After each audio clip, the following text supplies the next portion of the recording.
اب عمران خان کے بارے میں حامد میر جو ہے، آج کل کوئی عمران خان کی تعریف کرے، عمران خان کے حق میں بات کرے تو آپ یوں سمجھ لیجئے کہیں بجلیاں گرتی ہیں۔ رائٹ ناؤ پاکستان میں نریندر مودی کا نام ٹی وی کے اوپر لیا جا سکتا ہے، اس کی تصویر دکھائی جا سکتی ہے، اس پہ بات کی جا سکتی ہے، لیکن عمران خان کا نام نہیں لیا جا سکتا، اس کی تصویر نہیں دکھائی جا سکتی۔ اتنا بڑا جرم ہے، یعنی پاکستان کے دشمنوں سے بھی بڑا سٹیٹس عمران خان کو دے دیا گیا۔ اب عمران خان کے متعلق کہا گیا،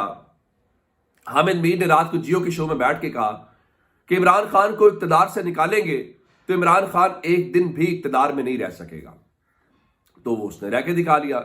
پھر خیال تھا کہ عمران خان کو چونکہ ہم تو لے کے آئے ہیں تو کوئی مسئلہ ہی نہیں، ہم نکالیں گے تو یہ بالکل فارغ ہو جائے گا۔ عمران خان نے وہ بات بھی غلط ثابت کر دی۔ پھر یہ تھا کہ عمران خان جیل تو نہیں کاٹ سکے گا ایک دن بھی، پھر عمران خان نے حامد میر کے بقول جیل بھی کاٹ کے دکھا دی، اور ان کے مطابق یہ بات درست ہے کہ عمران خان کو ایز آف دس مومنٹ توڑا نہیں جا سکا، اور جب عمران خان نہیں ٹوٹ سکے تو عمران خان کا ووٹر کیسے ٹوٹے گا؟ اور عمران خان کے حوالے سے حامد میر نے کہا ہے کہ جناب نہ عمران خان ٹوٹا ہے نہ اس کا سپورٹر ٹوٹا ہے۔ یہ ہے وہ پریشانی جو ہمیں اس صورتحال میں بالکل نئی دیکھنے کو مل رہی ہے۔ پاکستان میں حکومتیں گرائی جاتی رہی ہیں، حکومتیں گرائی جاتی ہیں، اس میں کوئی شک والی بات نہیں ہے، لیکن اس قسم کا عوامی رد عمل ہم نے نہیں دیکھا۔ یہ جو عمران خان نے ایک سٹرگل کی ہے، وہ سٹرگل ہمیں اس سے پہلے دکھائی نہیں دی۔ کم از کم یہ عمران خان کا کریڈٹ ہے، یہ اس کو کریڈٹ ملنا چاہیے۔ اب آتے ہیں اسلام آباد کے حوالے سے۔ آپ جانتے ہیں کہ جو سبی میں پاکستان تحریک انصاف کی ریلی کے اوپر حملہ ہوا تھا، اس حملے کے حوالے سے امریکہ نے ایک ٹویٹ بھی کیا ہے، اور امریکہ کے دفتر خارجہ نے اس کے اوپر باقاعدہ مذمت بھی کی ہے، اور یہ کہا ہے کہ تشدد کے ذریعے انتخابی عمل کو نقصان پہنچتا ہے، اور انہوں نے کہا کہ ہم پاکستان کے لوگوں کی ہمت پر یقین رکھتے ہیں، اور یہ حملہ گزشتہ ماہ کے دوران ہونے والے متعدد حملوں میں سے ایک ہے جو پاکستان میں سیاسی جماعتوں پر حملے کیے گئے ہیں۔ الیکشن کمیشن پر بھی متعدد حملے کیے جا رہے ہیں۔ اب انہوں نے کہا پاکستان کے لوگوں کا حق ہے کہ وہ اپنا رہنما بغیر کسی ڈر یا تشدد کے خوف کے کر سکیں گے۔ ہم پاکستان کے ساتھ مل کر کام کر رہے ہیں کیونکہ خطے میں دہشت گردی کا خطرہ ہمیں بھی ہے۔ اچھا، اب ایک ہو گیا، کل ریحان زیب بیچارہ اس کی جان چلی گئی، اس کے بعد اچھا وہ بھی تحریک انصاف پہ ڈالنے کی کوشش کی، اس کے چچا نے آج بیان دے دیا، اس نے کہا میں نے کل جذبات میں آ کے کچھ نام لیے، میں کسی کا نام نہیں لے رہا، پولیس ہمیں ڈھونڈ کے بتائے اس کا قاتل کون ہے، ورنہ پورا باجوڑ پوچھے گا۔ اچھا، اس کے بعد ایک اور خبر سن لیجئے۔ اگلی خبر یہ ہے کہ خیبر بلوچستان کے 2 حلقے ہیں، پی بی 13 اور 14، وہاں پہ جلسوں اور عوامی اجتماعات کے اوپر پابندی لگا دی گئی ہے امن و امان کی وجہ سے، اور پابندی حالیہ دہشت گردی کی لہر کے باعث لگائی گئی ہے۔ دونوں حلقوں میں تمام امیدوار اپنی انتخابی مہم محدود کر دیں، یہ ایک اعلامیہ جاری کیا گیا۔ دوسری جانب اسلام آباد سے کسی بھی وقت بڑی خبر آ سکتی ہے، اور وہ بڑی خبر کیا ہے؟ بڑی خبر یہ ہے کہ الیکشن کمیشن آف پاکستان کے اندر آج اہم اجلاس ہونا ہے، جو بلوچستان اور خیبر پختونخوا کی جو مخدوش صورتحال ہے۔ اچھا، اس مخدوش صورتحال کے اوپر اجلاس تو ہونا ہے، لیکن محسن داوڑ یہ کہتے ہیں کہ اگر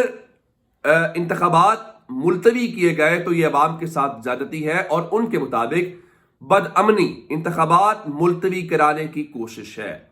اب یہ جو اجلاس آج ہو رہا ہے اس میں ظاہر ہے کہ یہ 3 بجے ہوگا، جس میں وزیر داخلہ، سیکرٹری داخلہ خیبر پختونخوا، بلوچستان کی چیف سیکرٹریز، آئی جی صاحبان اور انٹیلیجنس کے نمائندے شریک ہوں گے۔ اب سوال صرف یہ پیدا ہوگا کہ وہاں سے کیا فیصلہ ہوتا ہے۔ گو کہ رات کو سکندر سلطان راجہ چیف الیکشن کمشنر کہہ رہے تھے کہ جی بلوچستان اور خیبر پختونخوا کے اندر الیکشن ملتوی کرنے کا کوئی امکان نہیں ہے۔ ٹھیک ہے، بالکل ہونے بھی نہیں چاہیے۔ نمبر 2،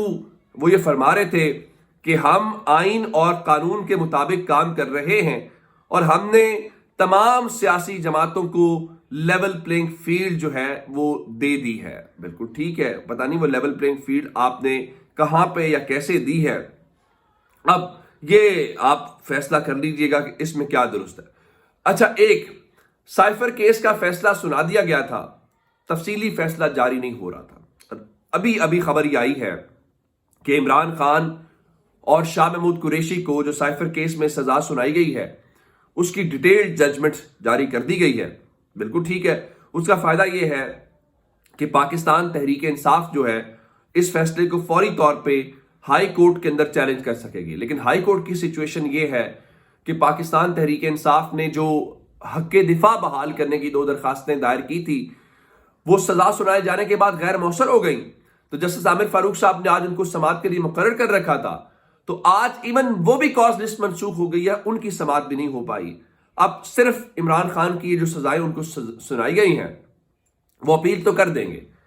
اب صرف ٹیکنیکل گراؤنڈز کے اوپر جیسے چیف جسٹس کے پاس اختیار ہے کہ وہ کب اس کو اپیل کے لیے مقرر کرتے ہیں، کب ڈیٹ ڈالتے ہیں، کب سماعت ہوتی ہے، وہ ایک لمبا چوڑا پروسیس ہوگا، تو اتنا ٹائم عمران خان کو صرف لگایا جا سکتا ہے، باقی 1 مہینے سے زیادہ کے اندر ٹائم نہیں لگے گا۔ نمبر 2، کل چونکہ انہوں نے یہ کہا تھا نکاح کیس کے اندر کہ فرد جرم عائد ہو چکی ہے تو ہائی کورٹ مداخلت نہیں کر سکتی، تو اڈیالہ جیل کے اندر پہنچ چکے ہیں جناب وہ تمام لوگ، جس میں خاور مانکا ہے، نکاح مفتی سعید ہیں اور باقی جو ہیں، اور جج قدرت اللہ بھی پہنچ چکے ہیں، بشرا بی بی بھی بنی گالہ سے اڈیالہ پہنچ گئی ہیں، عمران خان بھی ہیں، تو آج وہاں پہ اس سلسلے میں سماعت ہوگی اور امکان یہ ہے کہ نکاح کیس کا فیصلہ بھی 8 فروری سے پہلے آنے کا امکان ہے۔ اس کی وجہ یہ ہے کہ مجموعی طور پہ اس کے اندر صرف 3 گواہ ہیں، ان 3 گواہوں کے بیانات ہونے ہیں، جرا ہونی ہے اور اس طرح آگے چلے جائیں گے۔ نمبر 2، آج عمران خان کے اوپر اور بشرا بی بی کے اندر القادر ٹرسٹ یا 190 ملین پاؤنڈ کیس جو ہے اڈیالہ جیل کے اندر فرد جرم عائد ہوگی، اور وہ چونکہ وہاں پہ موجود ہیں تو یہ کام بھی آج وہیں پہ کر لیا جائے گا۔ اچھا، اس کے بعد جو ایک اور معاملہ ہے وہ 6 فروری سے شروع ہوگا، وہ 9 مئی کے واقعات سے متعلق ہے، اور یہ بھی اڈیالہ جیل کے اندر ہی ہوگا، عمران خان، شاہ محمود قریشی اور شیخ رشید سمیت دیگر ملزمان۔ لیکن یہ فیصلے، یہ سزائیں کتنی اخلاقی یا قانونی حیثیت رکھتی ہیں اس کے اوپر تبصرے تو آ رہے ہیں جو میں آپ سے روزانہ شیئر بھی کرتا ہوں۔ ریما عمر جیو نیوز کے اوپر بیٹھتی ہیں اور وہ تجزیہ کار ہیں، وہ یہ کہتی ہیں کہ اس وقت انصاف کا نظام مذاق ہے، بھونڈے طریقے سے سزائیں سنائی جا رہی ہیں، عمران خان اور تحریک انصاف کے ساتھ غیر انسانی سلوک کیا جا رہا ہے، ایسا تاثر نہ بنائیں کہ وہ دہشت گرد ہیں اور ان کے کوئی حقوق ہے اور نہ ہی ان کے ساتھ کوئی ہمدردی کی جا سکتی ہے، اس میں کوئی شک نہیں ہے۔ جس طرح میں نے آپ کو بتایا سوری کہ پاکستان میں نریندر مودی کا نام لیا جا سکتا ہے، تصویر دکھائی جا سکتی ہے، لیکن پاکستان کے ایک سابق وزیر اعظم اور مقبول ترین سیاسی جماعت کے سربراہ کا نام نہیں لیا جا سکتا۔ اس سے ہماری ترجیحات اور ہمارے نظام کا اندازہ لگا لیں۔ اپنا بہت سارا خیال رکھیے گا۔ خدا حافظ۔